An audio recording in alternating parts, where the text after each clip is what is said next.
So guys, if y'all ever had an interest in making your own jams or jellies, come along with me while I make a quick batch of blueberry jam. You won't regret it. Super delicious, super easy. So come along and let's get this knocked out.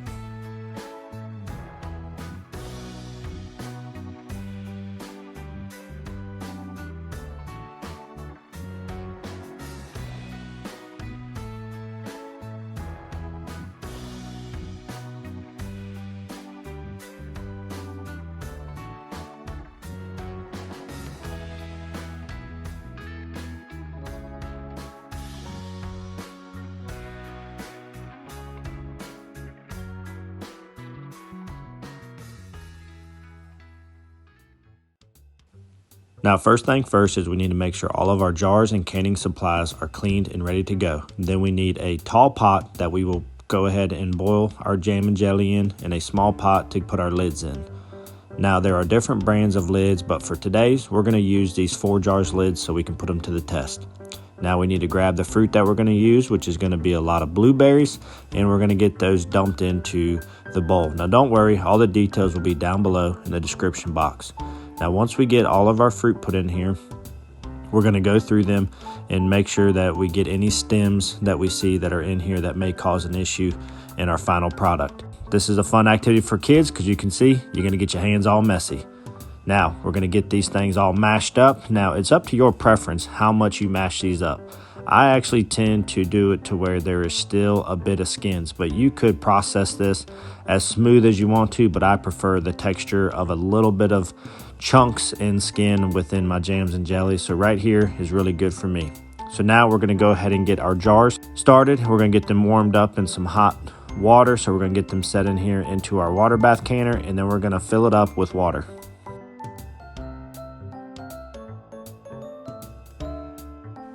Now what I have found helps to make sure that I always have the right amount of water is I fill up each jar individually, and then once all of those are filled, I fill up the rest of the canner all the way.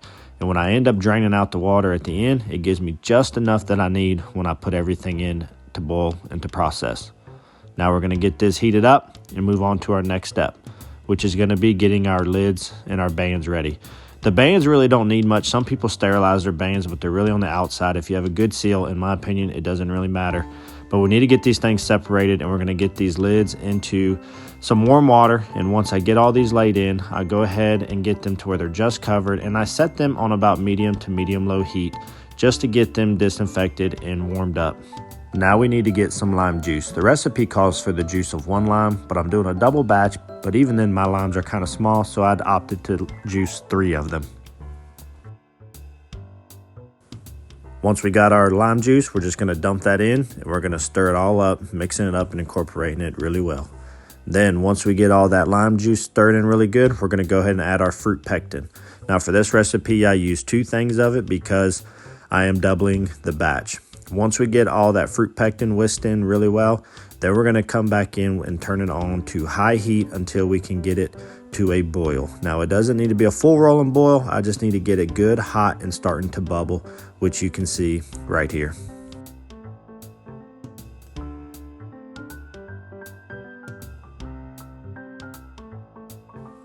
Now once we got that good and bubbling, it's time to throw in all of our sugar, and it's a lot of sugar. Put it all in at one time, and then we're going to start stirring this up with it on high heat. Now the key here is you must keep stirring it. You have a lot of sugar with a lot of heat, which means it can burn very quickly.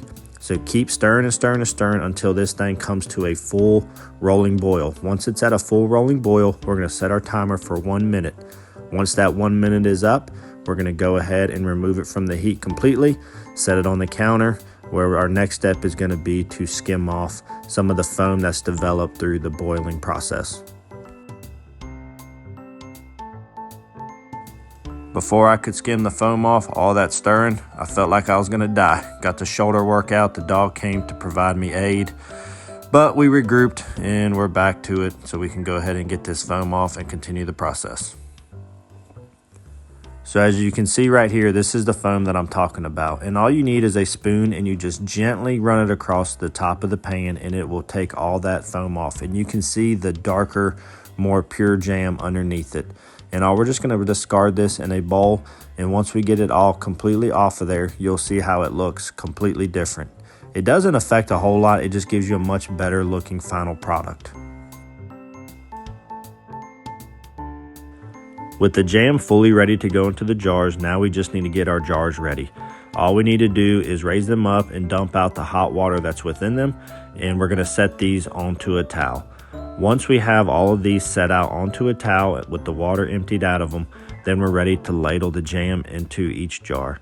Just go ahead and get your funnel, and then you're going to pour your jams into them with a 1/4 inch headspace. If you're new to canning, headspace is just the amount of empty space from the top of the jar. Most beginner canner kits will come with a gauge, kind of like is in my right hand here, where you can see if the amount of headspace is proper or not. Once I see where it's at, I can pretty much eyeball the rest of them from there.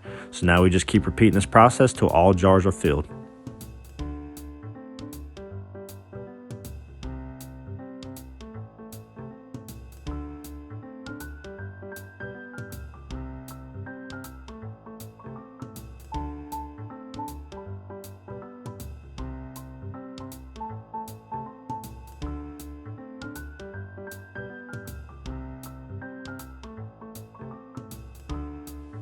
Now, once all your jars are filled, you're going to go ahead and take a damp paper towel, and you're just going to run it around the ring, and you'll see what little bit of jam was on there. That can cause issues with the seal or getting your can lid to stick way too much when you go to try to take it off, which could damage your jars.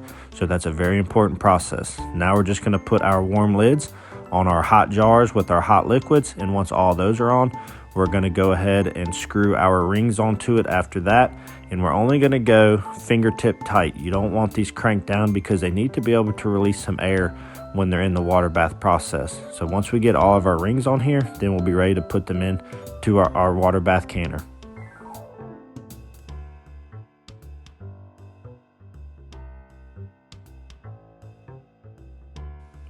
Now that we have all of our rings on, now it's time to go into the canner, and we're almost done. Let's go ahead and get these things set in, and then once I have them all in here, I'm going to gently lower them down into the hot water.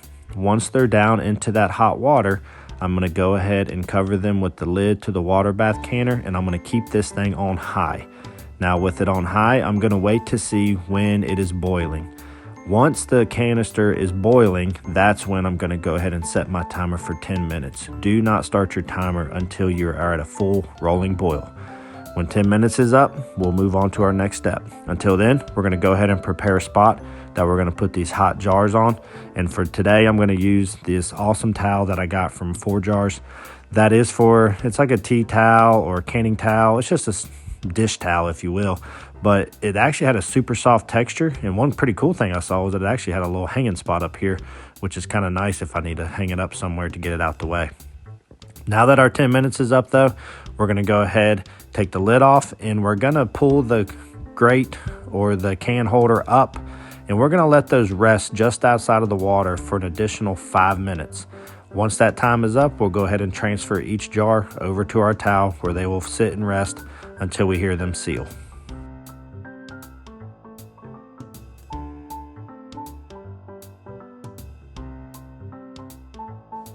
And there they are, 11 jelly jars sitting on the towel where they will stay overnight while they finish sealing. So we're gonna let these things rest up, and we'll be right back with you to share how the end result was.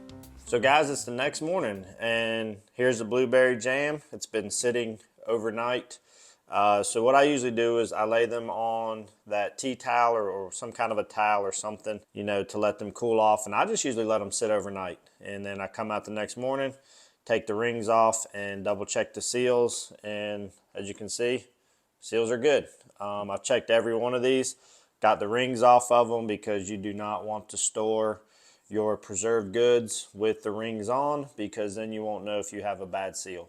So take those off. Now use them, once you open it, use your rings to reseal it back while it's in the fridge or whatnot.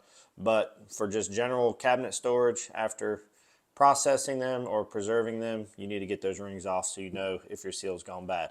But these are good to go. So this was also our first time using this Forjars company. I posted on Instagram where I'd recently got them because we, during COVID, it was hard to find canning supplies.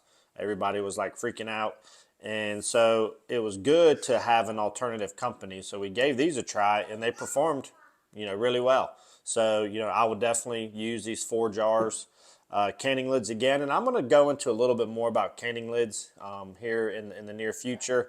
But for right now, if you're not able to find, ball jar canning lids or whatever brand that you normally use, and you need an alternative to possibly use, you may want to check out Forjars. I'm very pleased with them. They did really well. All of them sealed. Now, without fail, anytime I do canning, you usually end up with a tiny bit left over, which is what is in this container here. And it's not enough to put in a full jar, but it is perfectly fine. You just have to put it in the fridge.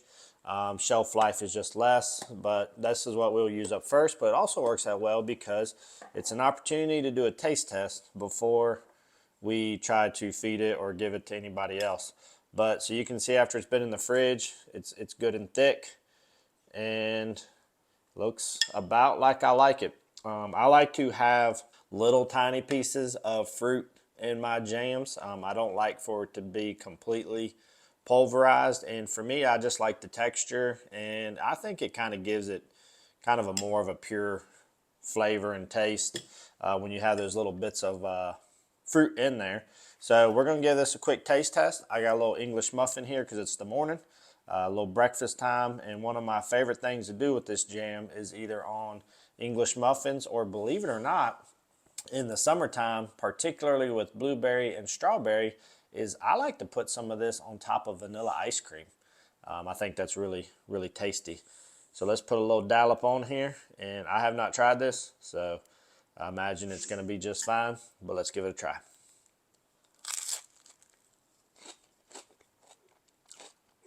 Oh yeah, that's amazing right there. You can see the thickness. Even when I try to eat it straight off the spoon, it still leaves it on there. So I get that little bit of the skins in there. Here and there, I kind of like that texture a lot. The flavor is great. It's not overly sweet. It actually has just a hint of like a little sour with it too, maybe from the lime juice. But I couldn't be more happy with it. Blueberry jam is my favorite jam, so I'm pretty partial to that. So we don't grow blueberries on our property. I would like to eventually, but we do have a small scale organic blueberry farm that's within about an hour drive of us that we really love. And so they're getting ready to open up for picking here in about another month. And so these were actually blueberries we had from then last year that we had froze, and I wanted to get them used up before we go to pick the fresh berries again. And so this worked out great. These jars will last us a long time. Well, we can also give these out to some friends and family members as just a little, gift of appreciation or whatnot, and they absolutely love it. But I'm telling you, for what you pay in the store compared to this right here, this is so much better tasting, and it's probably a little better for you. Probably the only negative to mini jars and jams and stuff is the amount of sugar in it. There is a lot of sugar, but at least we're using real sugar. I used an organic cane sugar. When I did this, you got organic blueberries. So we have a little more control of it, but at the end of the day, the taste is what really impresses me anytime I do my homemade jams and jellies. So guys, if you've never done homemade jams and jellies, I highly recommend you try to do so. If you have any questions about making them, let me know. It's, they're water bath canned, which if you're new to canning, that's a great way to kind of get started and get your feet wet, is jams, jellies, and water bath canning. That's hands down what I would recommend if you're new to canning. If you have any questions about what's in this video, just shoot it down there in the comments below, or you can always email us or visit our website. Now, I will throw the recipe that we use down in the description box below, so if you weren't able to keep up with anything on there, you can just reference it right there, and hopefully it'll be of a help to you. So guys, appreciate y'all hanging out. Hope everybody's doing well. Hope everybody's doing great with their gardens, and we'll see you here really soon on one of our next episodes. Thanks, guys.